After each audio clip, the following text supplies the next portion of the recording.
Santa Cruz Sur. Ito ang panibagong programa ngayon sa Good Vibes Radio, ang SK Mustahan Tulay sa Ere na pinangungunahan ng mga kawani ng SK Federation ng Iriga City. Daan ito upang maibahagi rin nila sa mga kapwa Irigenyo ang kanilang mga programa sa kani-kanilang barangay. Kaya naman upang mas pangmahasa ang kanilang kakayahan at talento sa hosting, pati na rin sa pagsusulat ng balita, isang seminar at workshop ang kanilang ikinasa. Inimbitahan nila ang mga batikang mamamahayag. Isa sa mga resources speaker, ang news director ng Good Vibes Radio na si Elmer Registrado. The video itself is a complete story. Code of Ethics naman ang isa sa mga tinalakay ng mismong station manager ng Good Vibes na si Annabel Estadilla. At hinasa rin ang kanilang interviewing skills ng journalist na si Jonathan Maestrado. Ayon sa SK Chairperson ng Barangay Santa Cruz Sur na si Sam, malaking bagay umano ang seminar at workshop na ito para madagdagan ang kanilang kumpiyansa tuwing nagpoprograma.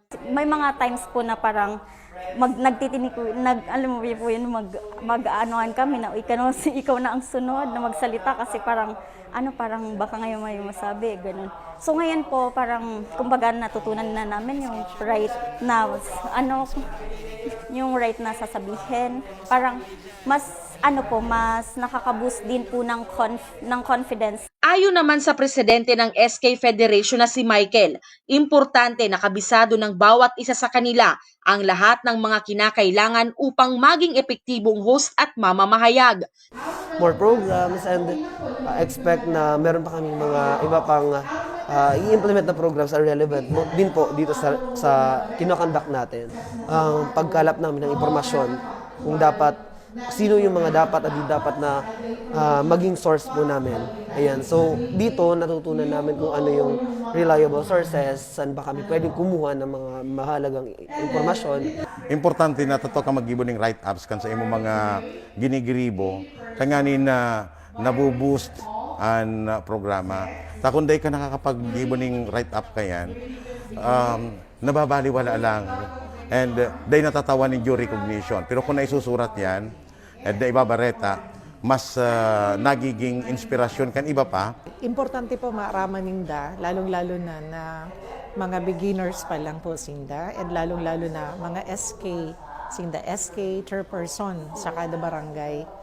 Ini po dakulang bagay ang pagbo-broadcast and dakulang bagay na maintindihan nindo itong mga lalong-lalo duman sa topic na pinag-discuss ko kasubago about ethics.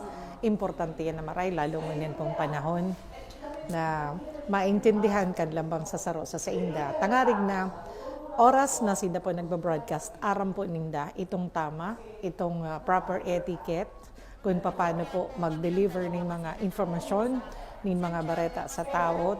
Obligasyon po ninda na ipaabot sa mga nagdadangog itong makatotohanan na mga informasyon po.